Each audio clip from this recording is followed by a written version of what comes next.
Price drop? Time to shop. Get to a Nordstrom Rack store today for first dibs on new markdowns. Now score even more, up to 70% off brands everyone loves at Nordstrom Rack. Denim, dresses, sneakers, tops, and more. Plus, get genius deals on jackets, sweaters, and boots for the whole family. Shop your Nordstrom Rack store today and save up to 70% with new markdowns. But hurry, deals this great won't last. The living room is where you make life's most beautiful memories. But your sofa shouldn't be the one remembering them. The new life-resistant, high-performance furniture collection from Ashley is designed to withstand all the spills, slip-ups, and muddy paws that come with the best parts of life. Ashley high-performance sofas and recliners are soft, on-trend, and easy to clean. Shop the high-performance furniture in-store or online at ashley.com. Ashley, for the love of home. Give it up for my man, Black Ice. Like many people, I was first introduced to Black Ice when he appeared on Russell Simmons' Def Poetry Jam. Black Ice was a revelation. My father always told me I'd understand when I got older. This internal hurt of a lone soldier soul. Held firmly in my right arm with her head on my shoulder, because that's the way she likes me to hold her. That's what I told her. Speaking about my daughter, in order to save face, because just before the embrace and all the I love yous and I miss yous, she clearly let me know that she had issues. Talking about, Daddy, where you been? And just then, my mind began sinking. Taking what being a wordsmith meant to another level. Since then, in every iteration, what that Black Ice has appeared, whether it be on Broadway or his then 2006 debut album, The Death of Willie Lynch, to his performance at Poetry Africa, he's shown an extraordinary ability to continue upping the bar and what is possible. With that, Black Ice, welcome to the library with Tim Einenkel. Thank you so much for joining us. Summarize the situation. You see, it's funny the way it's second nature, the way I put these words to paper, but couldn't figure out a simple explanation to offer my baby girl. Don't like having to admit that tomorrow's just a maybe girl, the famous Ask Your Mom. I came across an interview you did, and you kind of said, quote, you're the hip-hop generation. So I was always curious, why choose, I guess, poetry as your form of artistic expression versus, let's say, rap? And then what purpose did you want poetry to serve for you when you first started out? And how has that purpose changed as you've gotten older and as you traveled more? I never differentiated anything, poetry, spoken word. To me, there are differences in the technique of writing, the technique of delivery, but it's not, to me, it's very synonymous with hip hop. I don't see me anywhere. That's why I said because I'm hip hop generation, I'm an artist, and poetry is one of the avenues of art that I use to get that out. But I've never seen myself as a difference. I rhyme as well, it's just a difference in delivery, but my intent is always, the same with the same, my intent is always the same, which is to say something of some substance, whatever that is, I'm saying, not necessarily to, I'm not the revolutionary poet. I'm not the super political poet. I'm not the love poet. I'm all of those things. Right. So, but I just, whenever I say something, whether that be in a rhyme, well, I don't know. Sometimes rhyming, you just gotta let the bars go. Right. So I'm very much about letting the bars go. But at the same time, even in that, I think innately, I have to say something. I have to say something that makes you think, so choosing poetry as an avenue. When I spoken word specifically, I've always been a writer. So I've always been a poet. I don't remember a time since being a budding teenager that poetry hasn't been a part of my life in some form or fashion, whether it was just, I've always done it. It's not something that I need a crowd or an audience, or anything to do. I do that in a room, butt naked, nobody there. This is who, this is absolutely who I am. So in choosing that avenue, I was an MC. I had a record out when I was 16 years old, which was in 1988. That was not a small feat. Right. But, so I've always just been, a MC at heart. So even when I'm, in the poetry, there's MC in there. Because that's who I am, as well as so I didn't necessarily choose that avenue more than it just opened up, because I was a barber. I'm a barber by trade. I'm still a barber. In my spare time of running around the world, I got a personal barber service that I do. But, in my, there was a need for me to have an artistic outlet, and I was introduced by my best friend to, these spoken word sets in Philly. And so when I say it kind of chose me, because when I went that first night, that's what ignited the oh, wow, I got an avenue of expression. There was no oh, I'm going to be this, or this is a way to become this person. It was oh, this is a spot where I could come and get my shit off about the things that be on my mind. Right. And that's all it was for me. It was cool. You know what I'm saying? It was just somewhere to, to get my artist on, and my so-called profound way of thinking, or whatever the fuck, us deep cats try to say that shit is. You know what I'm saying? And that's what it was. It was a place for me to express myself artistically without any apology for anything that I needed to say. And that's what it was. And then, of course that led to, it's this spot happening and it's that spot happening. So you begin to, go to different spots and you jump on the mic. And then I decided, okay, let me see what I could do with it. Let me see if I could become the shit of the city, And so I started hitting comedy spots where niggas was rhyming, because, the poetry audience, while very intellectually savvy, are kind of easy, at the same time, because everybody's there for some consciousness. So, everything that niggas drop ain't deep, so it's real easy, it's the preacher, preaching to the choir. Mm-hmm. So I'm like, well, let me go to these comedy shows, and if I could get them going at the comedy show where they came to laugh, if I could get them thinking, then I'm saying something, so that's really what, that's what kind of fueled it. But it was always fueled by a purpose, because that's my dad and my mom introduced that to me, as far as just having a purpose. And my pop was a revolutionary. You know what I'm saying? I'm not a revolutionary. My pop was that nigga, Black Panther was part of, was a communist at one point, went to the Air Force to avoid the draft. Heavy dude, right. And then had some street shit happening too, so, but he was the one who put me on, who made me read books on Leninism and Marxism and fascism and all different kinds of governmental rule, and made me listen to The Last Poets and Oscar Brown Jr. and the Watts Prophets, Wanda Robinson. This nigga had all these this on vinyl, so on Sunday, that was a Sunday, so that's really where it came from, was originally was from my pop playing, the ballad for Bullets beat. Clarify some things that refer to me personally concerning my own personal position. I'm still a Muslim.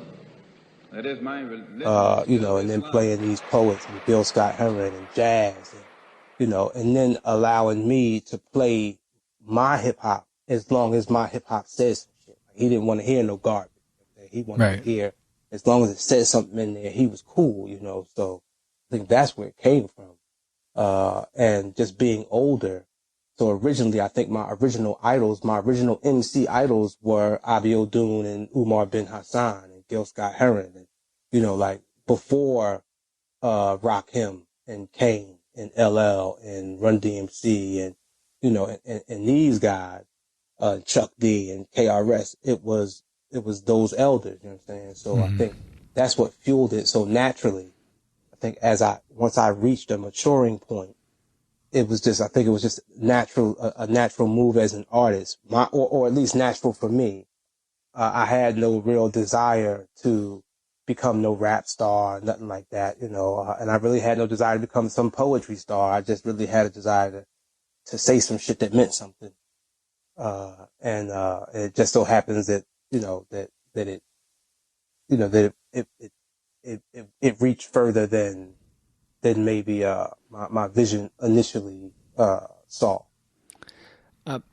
Black Ice, you mentioned a few things there about your dad, but also I was curious, we're always at this political time where, like, it seems like the arts in schools are always trying to get defunded, right? But when you were growing up, I'm just curious, what were the arts programs like when you were a kid in Philly? And, like, besides your dad, who was also encouraging you to kind of pursue your art? Oh man, I had an awesome set of teachers. I think I come from the last generation of people where the art of teaching was still, thriving in public school, so, from my elementary school teacher, who was my teacher from the 1st through 5th grade, who was a teacher who decided that she loved our class in the 1st grade so much that she switched grades every year to keep our class together. So it was a real unique thing. Oh, wow. And she, while, even though we were in public school, she taught us in a very Montessori way, so we all, and 80% of my class from elementary school are doing phenomenal things.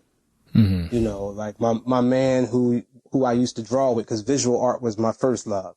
And my man who I used to draw with, Albert, became an illustrator for a major comic book, company. So, like this, so I these things, like I had these teachers that absolutely kind of pulled our art out of us. And I came from a time like we had boys clubs, so we were involved with that. So in the boys clubs, you learn these character things, you know what I'm saying? Like, and it wasn't necessarily because that's what pulled the artist out of me, being taught how to play chess and how to shoot pool and play table tennis and these things and socialize within a controlled environment as a child pulled the artist out of me. So, and then I had a hell of a mom. My mom nurtured 4 boys. Like, she's the oracle, like she was very honest, like what I wasn't good at, I wasn't good at. And she didn't allow me to believe that I could be good at something that I wasn't good at. My mom doesn't believe in that. And I don't believe in that. I get it from my mom. I don't believe in telling children, telling anybody that, oh yeah, you could do whatever you want to do. No, you can't. You can do whatever you're gifted at. Mm-hmm. You know what I'm saying? You can be phenomenal in whatever you're gifted at, but you can't do anything you want to. You know what I'm saying? Like we are all not naturally, in that case, I think the world would be pretty perfect. We could all do what the fuck we wanted to do.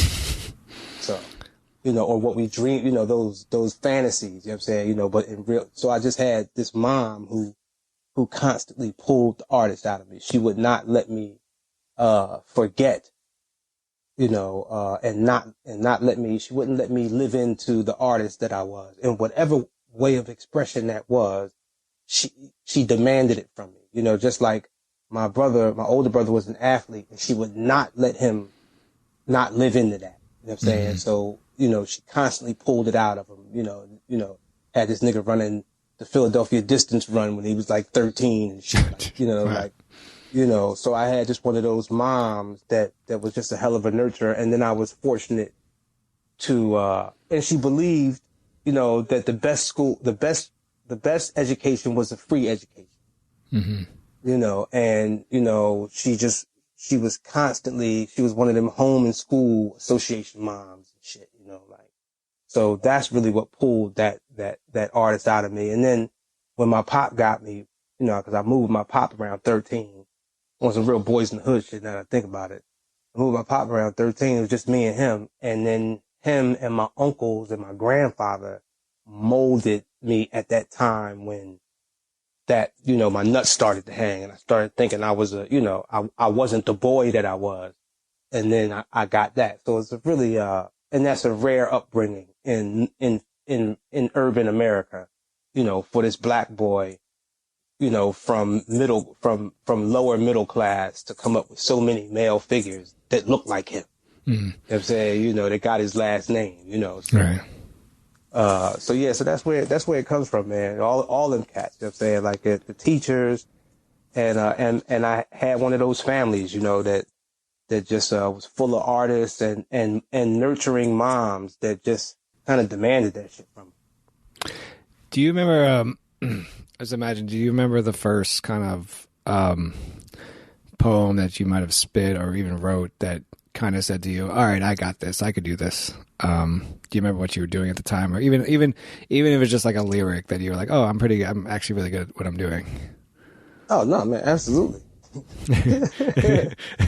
Absolutely. Like, I live in, you know, I try to live in absolution, you know, like, so there was no time that, you know, like when I decided, you know, the night that I went to my first spoken word set, I went home and started writing, you know what I'm saying, and started writing a piece with all intention to perform that piece, you know what I'm saying, you know, and say something. Like there was nothing like, oh, I think I want to write something. No, it was like, oh yeah, I'm going to go write some shit. Oh, this is my kind of shit. Like when I went there, I was like, oh, this is my kind of shit. And so the first night that I went and I performed, you know, I jumped up there and deliberately, you know, you got two poems. Deliberately, I jumped up there because what I first figured out during the 2 months that I was going and just watching shit while I was, perfecting what I wanted to say and how I wanted to say it. You know, I was just watching shit and I was like, okay, motherfuckers get up there with their pretty books and shit like that. I don't want no pretty book.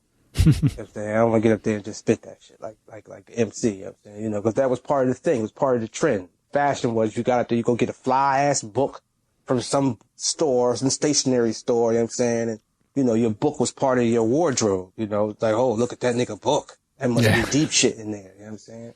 So I said, all right, I don't want no book. So I decided I was going to memorize my shit. But then I deliberately decided that the first poem that I read, I was going to act like I was reading it out the book. Then and then after I did that poem and everybody be like, oh, it was a little love poem, a little sad ass love poem and shit, you know, and everybody, oh, wow, you know, and then I deliberately said, you know what, fuck that. And I threw the book on the floor. I deliberately threw the book on the floor. And because I knew at that point the showmanship of it was, oh, motherfuckers say, oh, this nigga is something. You know what I'm saying? You know, who the fuck is this nigga think he is throwing the book on the floor? And then I spit this motherfucking piece, you know, and it was like, I think it was, I'm the inherent carrier of the words of the earth. I've been destined to do this shit since birth. Of what it's worth, y'all call me a poet. You and I know it. I'm hot to see featured or not. I don't switch my plot while other cats who claim my vibe use they scribe for superficial with selfish needs. Stupid upon the mic, my soul bleeds life's lessons. And, you know, like it was some, you know, but I meant that shit. Right. Like it wasn't like I sat back and I tried to think of what's the dopest shit I could write. I write dope shit. That's a given. It's what's the heaviest, most meaningful thing I can say. You know what I'm saying? Even in being braggadocious, how can I fuck with your mind? Mm-hmm. Right. You know what I'm saying? Let me let you know that I'm thinking. You know, that I'm just not rattling the fuck off. You know, so, it was very deliberate. It was not, it was nothing, it was nothing, and that's not even an arrogant thing. You know what I mean? I've been raised to live into who I am. So there's not a point in my life when I haven't been an artist. So when I decided to be that kind of artist, it was very deliberate. You know what I'm saying? It was very fucking planned out. You know, even in the part of being present in the moment and letting shit unfold, my part in it being prepared and showing up the way I wanted to show up. And I've never had a bad showing because I fucked that shit. Yes. Right. So do you have like a sounding board you go to in terms of like, all right, you wrote something, you have an idea of how you want a performance. Do you kind of show it to present it to someone or people, or maybe a group of people prior to making it official, I guess? Well, I mean, I always have I always got the homies, you know what I'm saying, that when I write something and, you know, and I know it, you know, and I know it was dope, you know, and I know it was dope, I'll run it past my man. You know what I'm saying? Run it past some artists, niggas I know, you know what I'm saying? You know, that I respect their craft and I know they respect my craft, you know, but I don't have I haven't, my, quirky weirdo, artist shit, I guess, I have an imaginary audience, you know what I'm saying, that I envision when I'm writing some shit. And if I'm writing some shit to perform it, because I write often to not perform at all. I mean, it's my own personal writing. But if I'm writing to perform, if I'm telling a sermon, then, I have this imaginary audience, and in that audience sits Martin Luther King, Malcolm X, Marcus Garvey, Dick Gregory, KRS-One, Rakim, Big Daddy Kane, Cannabis, every hot lyricist, orator that I've ever admired sits in this imaginary audience. And in my honesty, in my most honest self with my art, if I don't visually see these cats standing up and jumping up and reacting in facial expressions, then I know I'm not saying honestly what I'm supposed to say.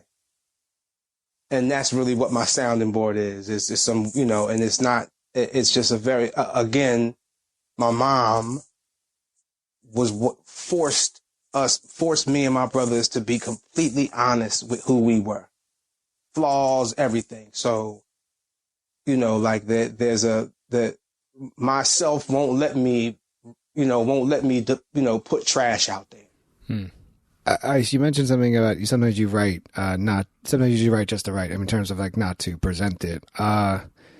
So when you write, let's say, pieces, like if you look at kind of like social issues today and you're kind of writing pieces based on, police brutality or social injustices, but you're not presenting them, why do you write about them? Are you writing to kind of make sense of them? I guess what's the purpose of writing for you when you're not presenting them? To get it out, to put it somewhere other than to put the understanding of it, the worry of it, the anguish of it, somewhere else. So I can have room for something else. The thing is that, you have to take time as an artist. We live in a time of such, instant gratification, and the vacuum between artists and, fan, listener, consumer, whatever you call that. There's this vacuum of energy that happens and so a lot of times I'm very adamant about keeping some things to myself, because we live in this time where so much is gushed out and so much opinion is pushed out there. A lot of times I don't say shit because I feel like, fuck, does my opinion matter? Like everybody talking, you know what I'm saying? It's the whole thing. Like, I love journalism. I respect it, and it's become, everybody's a blogger, vlogger, opinionated, and it's, and there's an art to journalism, so, and there's an art to writing these things, but so sometimes, you just, and as an artist, I don't know, it's just some quirky, weird artist shit where sometimes I keep some shit to myself. It'll come out in a book, maybe. Mm-hmm. Sometimes I write some shit and delete it, and it might have been the dopest shit I ever wrote, but I just deleted it because I just needed to get it out of me and let it go somewhere else, Right. So, I want to talk about, poems you've done where you've addressed issues of like police brutality and, but you did these poems, for example, you did these poems like 10, 15 years ago, but then you look at today and they're still relevant today. From the artist side, how does that make you feel that you still do have, you still have these pieces of poetry that are relevant today, but then from a personal side, how do you feel that, these pieces are relevant today? Yes, well, one is just, I think it's just confirming. It's a confirmation to me that what I'm saying is relevant and timely. You know what I'm saying? Which means what I'm saying is universal. It makes me feel like I'm carrying the torch validly for Abiel Dune and Gil and Umar bin Hassan and Oscar Brown Jr. and Sekou Sundiata and Mary Baraka, Watch Prophets, because those things, niggas are scared of revolution, still applies to present day. Mm-hmm. You know what I'm saying? And that cat wrote that shit back in the 60s, 70s. You know what I mean? And that shit still applies today. So the fact that I wrote some shit, 15 years ago, and it still applies today is like, okay, that's confirming that, I wrote something that was universal. I wrote something that was timelessly relevant, and that's that, which means I'm on my job, and that's really as much credit as I can take for it, is really just that, because I was also taught you put the work in and you leave it there. If it's honest, it'll do what it's supposed to do. A poem that you performed that talks about police brutality. And I want to kind of ask you about collaborations. Is that poem a hashtag? Talk to my two sons about choices while they're still young enough to ride in car seats. Driving down the street, trying to explain why we seem to gain more of a voice once we've lost our heartbeat. So welcome to Black Friday, where the best things in life are free except air. Nowadays, men are waiting to exhale too. The cops shot, strangle, shoot till we drop, then call for backup instead of an ambulance. There's an Amber Alert out for common sense, and a bullseye is pressed on the backs of all black men. But you'd rather press the red dot in your phone and record the red dot aimed at his head instead of calling the Red Cross. For you, I guess, what's the importance of that piece? And then also, when you're writing a collaboration, when you're doing a collaboration like this, how does that work in terms of, I guess writing, performing, like today when you have a hip hop artist that are collaborating, they don't necessarily have to be in the same place, right? They could email back and forth. Is that the same for poets as well? That poem actually was the meat and potatoes of the poem was Chief. Right. And Chief was on the phone with me, and he was, and we was, going back, like I was spitting some new shit for him. He was spitting some shit for me, and he spit that joint, and I was like, yo, that joint's crazy. Okay, and it was over. I think it was Verses and Flow. He was kind of like deciding what we wanted to do for Verses and Flow, and I was like, yeah, that joint's crazy. I said, and then I thought about it for a second, and I said, what you think about me, you, and Prentice doing that poem? As a collaboration, we just chop it up in the script.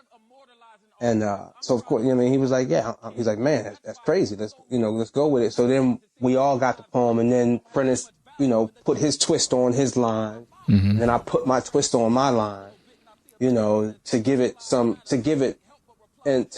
an authentic three voice.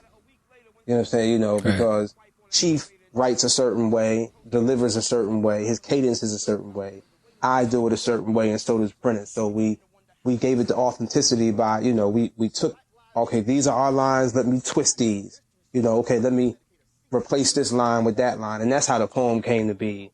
And we didn't practice it together until the day before, or 2 days, but I think we got to LA 2 days before our taping. And then we got time to practice it. So, and then and it came off, you know what I'm saying? I think because it was a genuine poem, but it was Chief's idea. And then it was just something that we obviously all could relate to and put our own twist on. And as far as collaborative efforts go, like when Sheehan Poetry and myself did the poem We Are Men, right, for Deaf Poetry on Broadway, that was a whole different thing, like that because that was we were together, and Stan said I need a collaborative piece with the guy, right? Because the girls, Georgia Me, Suhan, and Stacey Ann and Maida they had a collaborative piece where it was just all the girls, all the women. So he's like, I need a piece with the guys, at least some of the guys. So we started writing this piece, and it just naturally, we said, fuck it, we just going to do what men do, and we just going to talk about being men, you know what I'm saying, and it was a very organic thing that happened, you know what I'm saying, and made it very comical because it was just those type of pieces come together, I guess, in different ways.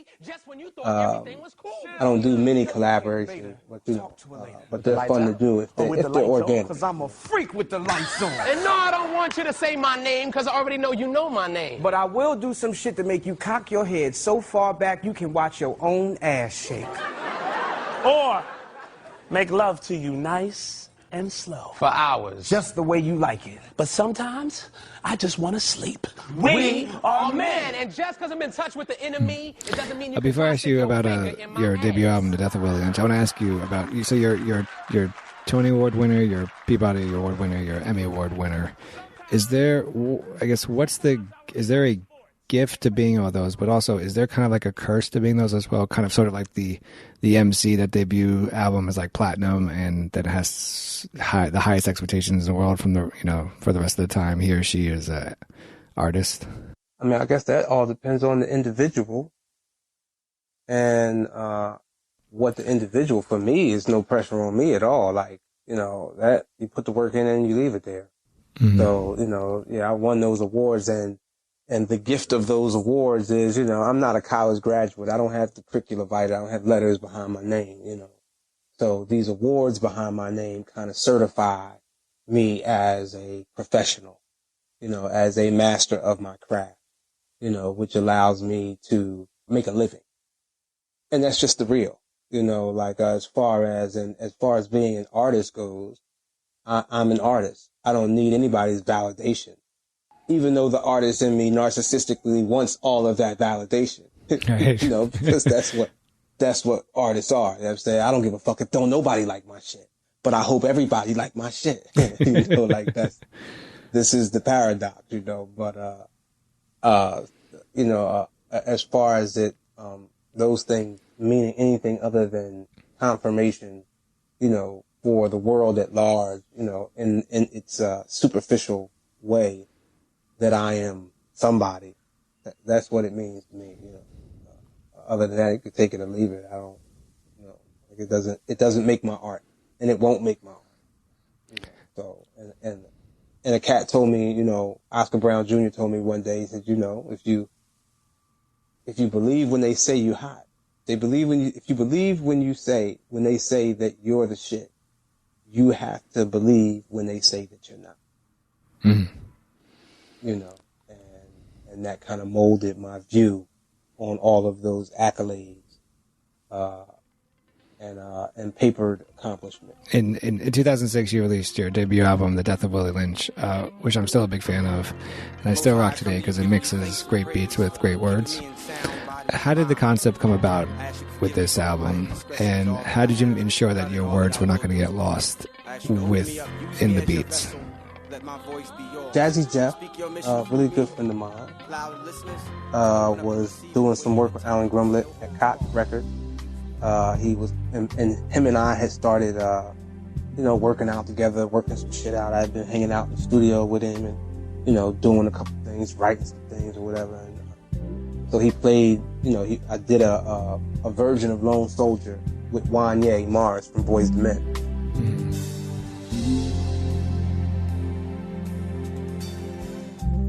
My father always told me I'd understand when I got older. This internal hurt of a lone soldier, so held firmly in my right arm with her head on my shoulder, cause that's the way she likes me to hold her. That's what I told her.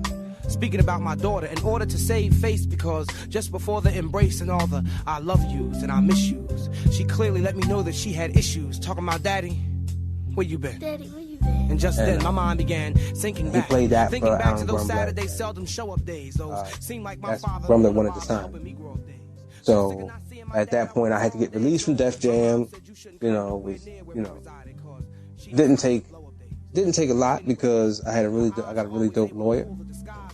So and then also because they didn't know what to do with me anyway. So there was no harm, no foul. I wasn't an asshole, so it wasn't like anybody at Def Jam was gonna be like, no, fuck that nigga.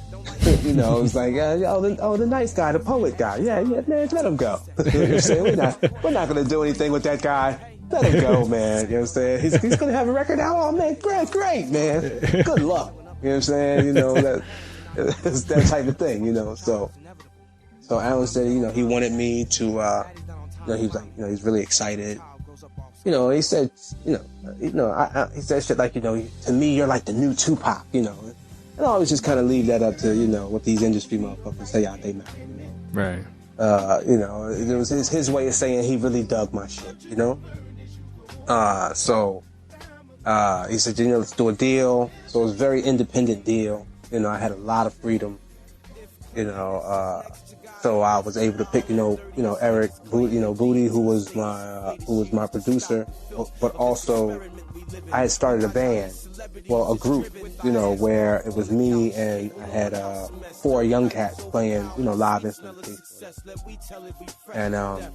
And Booty was my drummer and my MD. So, but Booty and I had a synergy in the studio that was very unique to anybody else I had tried to work with. And at that point when the album came out, I had already had a stint on Def Jam, and once I met Russell, of course, the doors opened up for me. So I sat with all the dope ass producers, and it just was no synergy there, because I guess motherfuckers were confused. Like, I don't really, nigga, you a poet. I really don't know what to, but me and Booty just always had this thing, and I love that nigga. He's my little brother, So yeah, I kind of, Alan Grumblet was kind of like, yeah, you sure, nigga? Well, what about such and such? Or what about, what about this guy? And I'm like, well, no, I want to rock with my man, because I'm also old school in the sense I want one producer, because I want to sound, I want to sound. I want my album to be a synonymous, a story, So, definitely it came about because obviously the letter, the Willie Lynch letter, and initially the title was The Death of Willie Lynch because when I was making the album, because I wanted it to be the death of this prescription of this inherited prescription of indignity and psychological oppression, And then I was learned by a couple professors that that there were some questions about the validity of this document, because of the English language and according to the date and time, the time that this letter was, this letter was written, supposedly there was certain English language in it that didn't even exist at that point. So then it became the death of this myth, because then at the same time, it's actually all psychological anyway. It's all perception anyway. What you take in and what you allow yourself to agree to be true, So, and that's really where it came from. And in it, I just wanted to say all the shit that I've been wanting to say for, at that point, I don't know, 29, 30 something years, 30 all this shit that I had to say, So, I just wanted to say all this shit, and that's really what it was. Like, for me, it's very child. Like, it wasn't about like, oh, you know what, I'm gonna make this album and then I'm gonna do these. I'm gonna sell millions of records and I'm gonna tour. It was like I really want to just make it out. I want to make this out. I want to get this out. And once I got it out, and the goal was to be able to walk into Best Buy, at the time, when we were still buying CDs and see my shit in Best Buy, and see my shit overpriced in FYE. You know what I mean? Like, that was the goal. Like, I want to come into FYE and watch my shit be like $22, I brought my album from every record store it was at, except for FYE. Like, I'm not fucking paying that much money for that. It's not gonna happen. So. Beautiful world we live in, but ugly souls push the buttons. The gluttons of society. Top priority, making sure the rich folks stay rich folk. Pitch folk type thinking. New Orleans been sinking. This ain't a new issue. The Ninth Ward been the tissue that the city wipes his ass with. Like in the past with the first flood, way before Bush contracted Halliburton to restore back the order. They use dead black bodies to try and hold back the water. Such disorder in a country that burns so much money. I'm telling you, learn so much money when you just open up a book and look inside. That's where they hide the evidence. These fucked up presidents and their constituents pit you against your own kind, fuck up your mind. Yeah, they got opportunities and jobs for the poor. It's called prison life and warfare, nigga. That's your share of the American pie. But you got to lie, steal, and cheat to get it. Step on somebody's feet to get it. And our toes have been swollen for so long. They do it so wrong. But yeah, but that was really the goal, was to just get some things off my chest that I'd been needing to say all my life. And I had the opportunity to, and get this artist shit off with, you know, having a record that was in the, you know, that was, you know, so many, it was all of those things. Like, then it was like, oh, I'm gonna have a record, and I got these kids, and my kids gonna be able to see me with a record out. And man, how, you know, like, it was those, all of those things. So once that was accomplished, because I remember a nigga asked me, like, you know, how many records you sell? I was like, I don't know, nigga. I don't know. I had no interest in that shit. I was like, I don't know, nigga. I like doing shows, you know, so record sales don't mean shit to me. Mm-hmm. You know what I mean? Obviously, that's a dumbass way to do business. But, you know, like, for me as an artist, I like the exchange between me and my audience. That is the gift of all gifts. I mean, that's the pay of all pay. You know what I'm saying? Now, you're going to pay me for that. But that other shit, you know, like, it's just all extra. And that was it. Truthfully, in all honesty, I'm humbled that you rock with Death of Willie Lynch. It's funny because my producer and good friend Rich Nice, you know, one of the producers of Sway in the Morning, and Rich Nice is a hit maker from years and years, you know, Foxy Brown and Lauryn Hill, and, you know, like, so, but he was here, him and Sway was here over the weekend, and they were at dinner at my house, and Rich says, you know, he asked me about my album, Death of Willie Lynch. He said, he said, me and we was talking about that. What did you grade your album?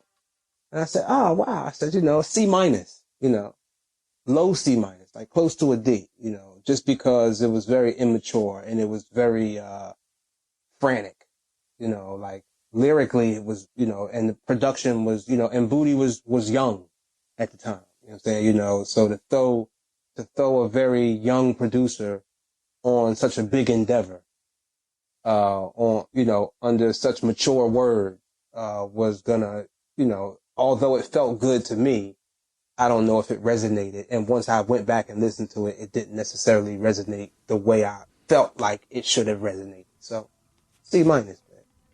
You know, I'm pretty, honest.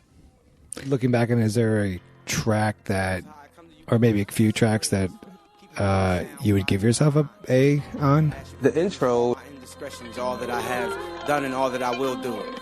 I ask you to open me up, use me as your vessel, let my voice be yours. Speak your mission through me, allow the listeners to open up and receive it the way you intended. No holds barred. Use me. I look at the news and I watch other people's nations formed over. While right out my window it looked like death done warmed over. Swarmed over my folk like Revelation is amidst us right now. Death in jail, ready to enlist. So like, if I tell you the experience of recording the album, then you'll be like, oh yeah, all them joints is like an A. I say like, because the experience of recording the album was so dope. Like, you know, I went in initially with the Path, I went in attempting, you know, I'm such a fan of Jay, right? Such a fan of Jay-Z, so, but also a cynic, you know, so I said, you know, there's no way this nigga is going in the motherfucking booth and not writing this clever ass shit down. You know, I come up with clever shit. I can't just come up with clever shit. Nobody, this nigga's right. I'll prove this nigga wrong because I'm going in the booth and I'm not going to write shit down. You know, I'm just come from completely from my spirit. You know what I'm saying? And so I went in the booth and that shit came. Like I went in the booth and I did not come out to that first track. You know? And those were the things that came. And when we went back and listened to it, I was like, man, that shit was coming through me, yo. Like, you know, like it was, and I was like, oh yeah, the nigga Hov is right. That nigga don't be right. He might not be writing shit down. Oh, okay. Enough respect to the gangster. Damn. Okay. You know, like that you know, like that track was so humbling. what I'm saying? You know, in its fire, it was humbling because my attempt initially, you know, was to prove this nigga that I'm a huge fan of wrong. Like, you know, what I was like, you know, but that might be me watching too many, you know, conspiracy theory shits, man. You know what I'm saying? You know, like, nothing is true. Nothing is real, you know. Fix is always on. But, you know, no. And that's what, you know, so that, but, you know, like joints like a dream, you know, a dream transfer, you know, the joint like that was some real shit. Like, you know, I be having, you know, like having these fucking dreams where, you know, this nigga Pac show up in my dreams and shit, you know, big shit. A lot of motherfuckers show up in my dreams, you know, so. And I really had this, and that day when I wrote that shit, when I came in, Booty was working on this. He had this drum and snare going that was just, you know, like an army. You know, and I, oh shit! And then he put that, and I think we did the whole joint today. And it was that day I was feeling like motherfuckers didn't understand why I do why I did, you know, why I spit the way I spit. You know? Like, I think maybe somebody told me that I needed to rhyme about something different, you know, rhyme about something, you know, dumb something down a little bit, you know, and that's where that whole brace yourself, place yourself in my position, walk in my shoes, and you can understand my mission. I gotta choose God and the devil waiting on my decision. They both want my vision for their purpose. God say I'm worthless if I can't feed the nation. Satan say giving a fuck only leads to frustration, but the words heard through the sound of my voice ain't by choice. This is universal obligation. I'm a culture soldier, weight of the world on my shoulder, thought process heavy, I'm a boulder. 20,000 leagues, I'm deep, man, I'm seafloor. Deep shit when I'm sleep, man, like visits from Mr. Shakur, remind the nigga what he's spitting for. He said, Ice, you know the price of fame, what it's hitting for. You better watch how you getting, boy, don't let them catch you up. The devil come and snatch you up. They said the spirit of Pac back, the shepherd here to take his flock back. And I'm from where they pump the rock at, and that ain't luck when I cock back.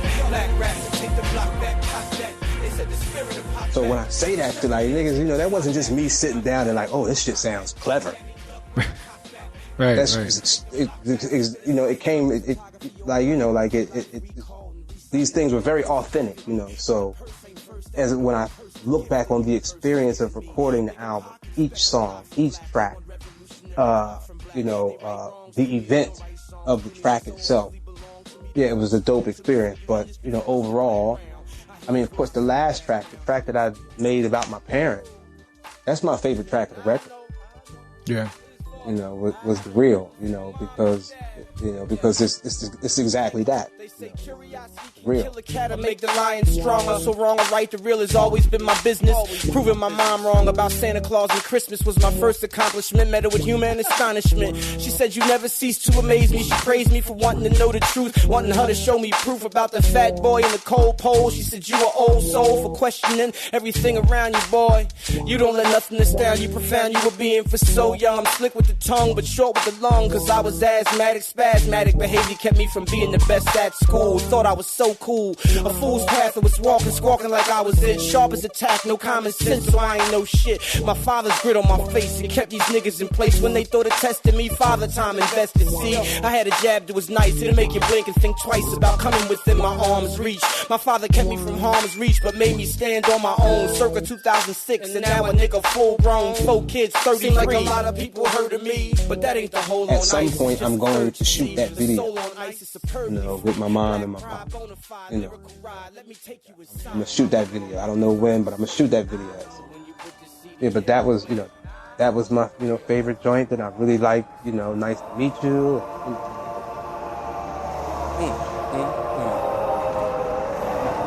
Look at her, look at her.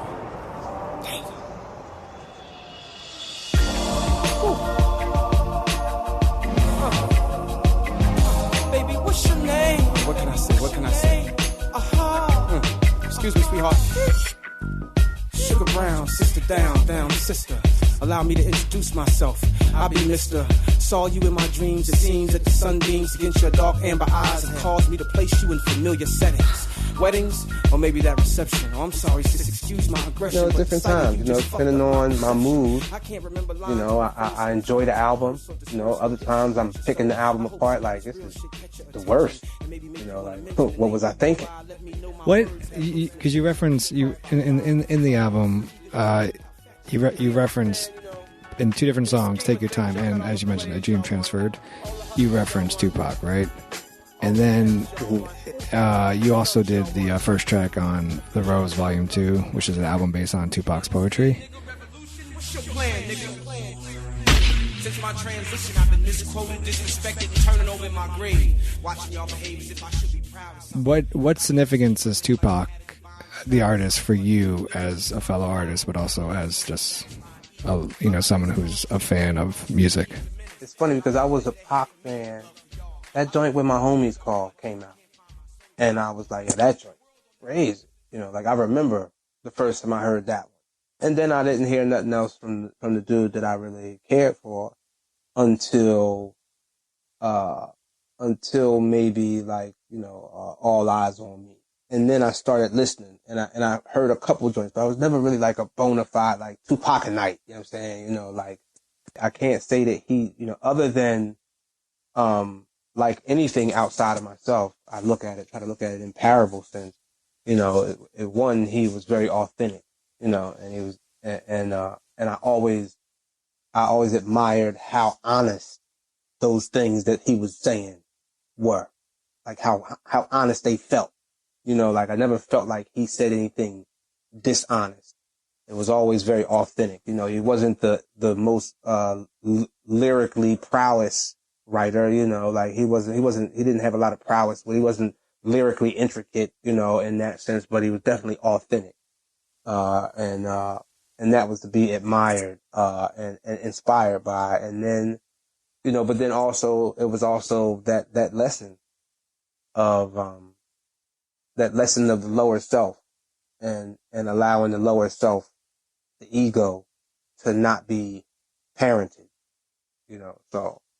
so those are the things so that was his significance, but I can't say I was like, Tupac inspired, like it wasn't, I'm inspired by all artists. So I'm sure I've drawn some inspiration from him as an artist, throughout his life and throughout my life as an artist. I'm sure that there were times when, that cat specifically had inspired me, to live into the artist that I am, but, I can't say, and it's funny that you pointed out how many times I mentioned him. It's like, damn, I didn't even realize I mentioned him that many times. Like, I have this weird quirk thing where I just notice things, like little things about albums. I'm like, I'm going to ask him that, the most random question in the world. So I thought I was trying to. Yeah. So a big reason why I really like the album, The Death of Willie Lynch, is because in college, my senior year, my paper was on hip hop and kind of lyricism versus the influence of beats over someone as an artist versus just being a lyricist. And I always used to say to people, well, if you isolate this lyricist or MC from the beat, then you probably wouldn't like him as much versus like a Common or even like a Jay-Z who's Where I'm From, right? So when you did this album, I was like, see, this is exactly what I'm talking about. You could have great lyricism and great beats at the same time. So I was always wondering, when I was thinking of a question for you, I was wondering, is there an MC that you like that you think could, if you take away all the beats from their music or even a few songs, would make a great a cappella album?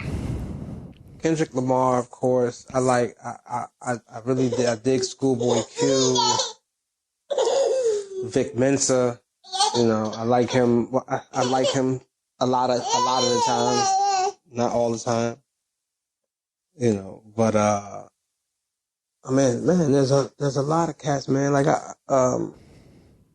it's ill. Like I like, for some reason, I like Ross. I like Rose, man. Like Rose can actually, cause, he spits some shit every now and then, you know what I'm saying? Especially this latest shit, like, like that latest shit, that shit is dope. Mm-hmm. Like, I can't deny the dude. I don't want to like him, you know what I'm saying? Or I didn't want to like him, but that dude's all right, man. He's quite lyrical. So like, and I think that if you dropped all the beats, you would hear something, right? Of course, you always got your vets, like, of course, your Talibs and your Black Thoughts and your M's and your, these, and it's crazy because, my generation of cats, those are the cats that's really, like showing improving lyricism still, and De La, De La, you drop all the beats, man, you're going to get poetry. Right. So, obviously, Yasin and Talib and all these cats, you drop beats and you're going to hit because these guys say something. Kendrick, man, that shit might blow your mind because, I'm sure that most of these young people don't even catch 45% of what that little young cat be talking about. Mm-hmm. J. Cole as well, J. Cole, you drop the beats off of him. I admire, there's a lot of good. Odyssey is incredible.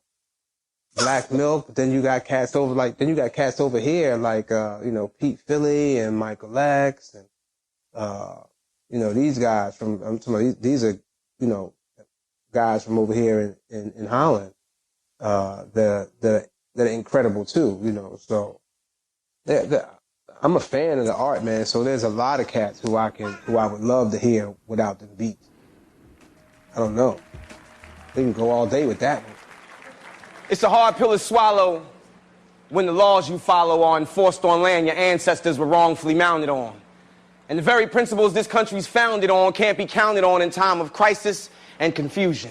What an illusion they've pulled off. We're speaking with legendary wordsmith Black Ice. So as mentioned, your hometown is Philly, but you're currently residing in the Netherlands. What brought you out there? Well, I initially came out here for work opportunity, but also love. I had met my lady the summer prior to moving here, so that that sweetened the deal, and that became a whole new life in itself. And then we just had a baby back in January. So, but I've been in love with Holland, with Amsterdam, Rotterdam, probably since first time I came was probably 2011, and I've been coming back. It's one of the only places on the planet that I've been to that I've consistently returned to. And as an artist, for some reason, something resonates here with me, in Europe, in general. And then way of life, is just different. And, you don't realize what it's like to not live in a police state until you don't live in a police state. How just real quick, how do you think your writing has changed, being that you're viewing, like you just said, you're viewing what's happening, in the political climate from an outside perspective now, being versus in it? Well, I don't know if I could ever really view it from an outside perspective ultimately, because America, raised me. It's not, I was born in Okinawa, Japan, so I've never accepted the fact that America wasn't my birthplace, to begin with, just technically. But America raised me, so I don't think I could ever really look at it. My children are there, my family is there, everybody who I love, people, there's so many people there who I love, that are there, so I can't, and I know it. It was my experience.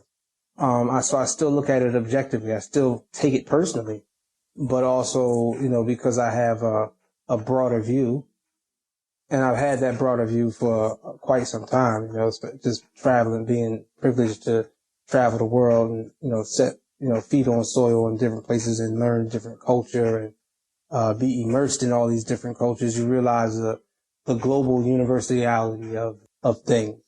And not to say that lessens the so-called struggle in America, that exists between class and race and, all that other bullshit, but, there is a much more global thing, happening with capitalism, with class structure, with, just humanity in general, and what we ingest and what we put out. So, in that sense, my writing has just grown because I've grown. So, I'm also very careful of what to address, what's worth that.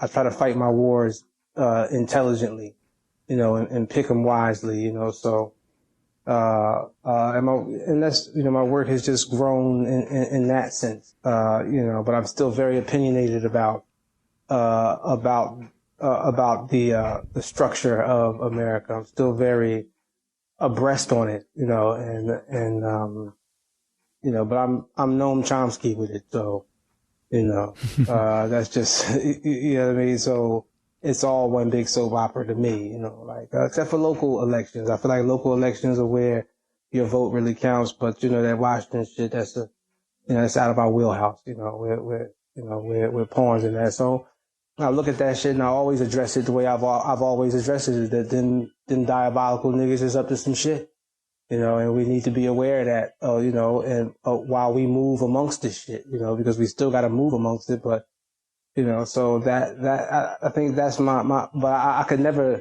not take it personally or look at it like, from the outside looking in. I do feel a little safer. I have to say that, I was just talking to my man. I was like, watch your body out there, nigga. Like the cops are killing niggas out there. Right. And it's a real thing. And to be resensitized to that kind of trauma, is a hell of a thing, to not live in that now over here. I could walk up at 3:00 in the morning with a black hoodie on, with my hoodie up, black jeans, black Timbs, walk right up to a cop, pull out a joint, light it up and say, man, where is the party at? And the cop will say, you okay, buddy? Right. So it's a different, environment, to be in. And it makes you see things actually from an even more traumatic lens, about, the things that are happening over there. It's just kind of inhumane, so yeah, man. If you were to kind of take your entire body of work, and look at it and then see where you are now, right now, where you are as an artist, is there a piece that you've done that thinks best represents where you are as an artist? My whole body of work, is there a piece that represents? I know that's a lot. Represents, man, is there one piece that represents me as an artist? Wow. No, I don't think I've written that. That's an opus. I don't think that's come through me yet. It may be getting ready to happen though. There's a flame that's been lit up under me. Like me and Rich Nice and I had this really hellified spiritual trip to South Africa. And it was almost cliche. It was so dope, But so yeah, it may be coming. I'm at this place of doing the mirror work. That's as an artist. It's where it's where the hurt is, but it's where the art is the gushiest, So, we'll see what pops off, man. But yeah, I don't know. I don't think there's really that 410 days in the life. Let me ask y'all a question. When you look at my brothers, what's your first impression? If I had to choose one, 410 days in the life, would probably be it, because that poem was written at such a time. I wrote that poem 2 days before the taping of the second season of Def Poetry. And I was broke and I went to Russell. And Russell's my man. I love that nigga to death. It's my guy. Still, to this day, it's my guy. And but at this point, I went to him, and my ego was real big, but I ain't had no money. I had this new Fat Form shit on, but I ain't had no money. So I went to this nigga. I told this nigga I was broke, and I couldn't get no job. Was running around with this nigga, and that nigga laughed at me at his office, and then, ultimately that day, he gave me $200 out of his wallet, and he said, that's all the money I got, Ice. And then within that conversation, he also said, man, he paid, he's paying for yoga and shit for me. And nigga, I don't need you to pay for yoga, nigga, I can't breathe. And I didn't realize the jewels that he was handing me at the time, because, my ego and, whatever disparity I was going through, letting affect me, just wouldn't allow me to understand that. So, So I went home and I was pissed off and shit. And literally at that point I said, you know what? I'm not fucking with this industry. I'm gonna write some shit that's a big fuck you to this industry, explaining it and exposing it, and proclaiming who I am, because I was the same dope ass nigga when I was cutting hair at the barbershop, and I can very much go back to the barbershop and be just as happy, without all that shit, So I wrote that piece and then memorized it, And it was crazy because I had actually decided not to do the piece that afternoon when I got to Def Poetry. And then Keith Murray, who had just got out of jail, was going to be one of the special guests on Def Poetry. And I was signed to Def Jam. And wasn't nobody over there looking after me. And Keith Murray had like 15 niggas from Def Jam over there. So I was like, you know what? Fuck you motherfuckers. This is my shit. Def Poetry is my shit. You know what I'm saying? I'm the shit of this shit. Not to be braggadocious, but the facts. You know what I'm saying? This is my shit.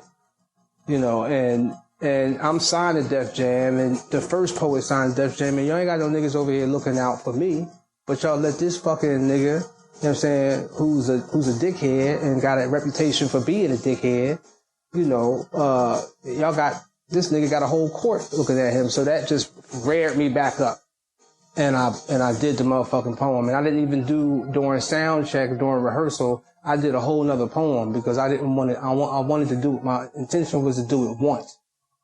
And when I went up there, it was Jamie Foxx was backstage, KRS-One was backstage, because we was talking about R. Kelly in the tape.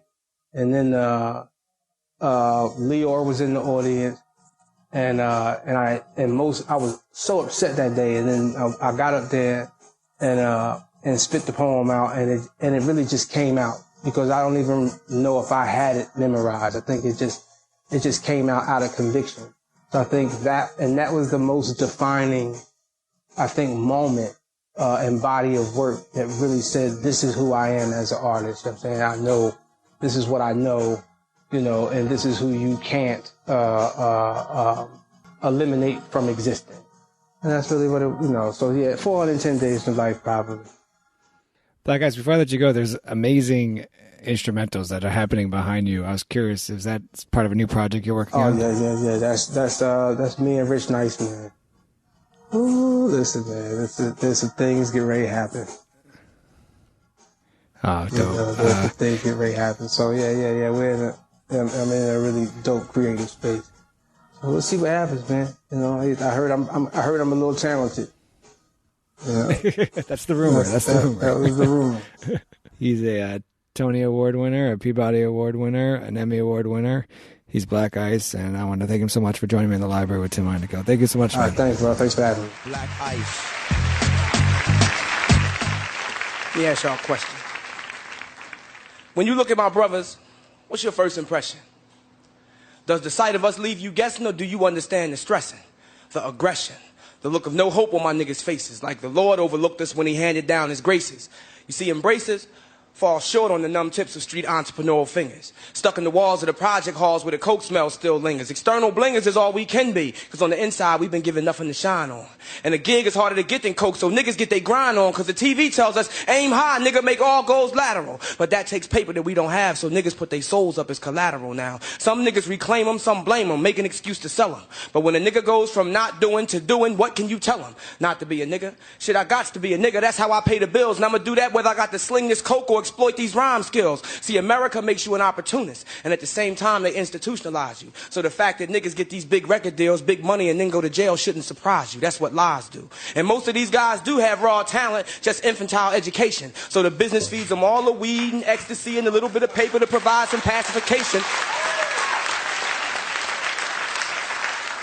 from all the bullshit frustration they serve you. Meanwhile, they corrupt your perception of what the real is. See, they taken all our businessmen and made them drug dealers. Took all our messengers, made them rappers just flapping their jaws, afraid to admit their treason. Took all our soldiers for the cause, made them killers for no reason, and being fucked up. Well, that's in this season. So if you're negative, you're positive. And if you're positive, you're called a hater. But I maintain control of my soul because I know it gets greater later. And I told y'all the last show, I'm no hater. I just know what the truth is. I've been intertwined in this pudding for a year now, so I know where the proof is. It lies in these midtown Manhattan skyscrapers where former hustlers sign papers and do fucked up capers. About 16 infamous stars at a time. Got them chopping and bagging and serving that shit to niggas 16 bars at a time. And the crime is undetectable by the feds because in the heads of our kids is where the track is. And music shoots straight to the soul. It's so potent, so it's much more addictive than crack is. Now, the high is just an illusion, lies and confusion. But just for that rush, just once these young bucks will go through it. So in essence, they're still flooding our streets with thugs, drugs, and killing. They just using these record labels to do it. Taking our heartfelt demos, putting us in limos, trying to fuck up our direction. And most niggas is trained to chase money and pussy, so we fall victim to our own erection. Convincing ourselves that we're on our way somewhere where we're not going, but ignorance is bliss, and niggas love this, so niggas take pride in not knowing. We not growing. Nigga, I don't give a fuck how slick you flowing if you ain't showing these kids nothing or adding nothing positive to the earth. See, I've been destined to touch this world since the day I was born. To be honest, fuck a deal. God gives me what I'm worth.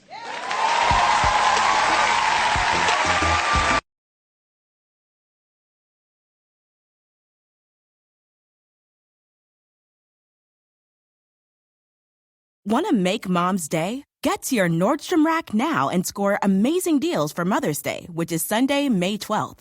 Find tons of gifts from only $30 at Nordstrom Rack. Fragrance, jewelry, luxury bags, activewear, beauty, and more. Save on Kate Spade New York, Stuart Weitzman, and Ted Baker London. Great brands, great prices. So shop your Nordstrom Rack store today and treat Mom to the good stuff from just $30. The living room is where you make life's most beautiful memories. But your sofa shouldn't be the one remembering them. The new life-resistant, high-performance furniture collection from Ashley is designed to withstand all the spills, slip-ups, and muddy paws that come with the best parts of life. Ashley high-performance sofas and recliners are soft, on-trend, and easy to clean. Shop the high-performance furniture in-store or online at ashley.com. Ashley, for the love of home.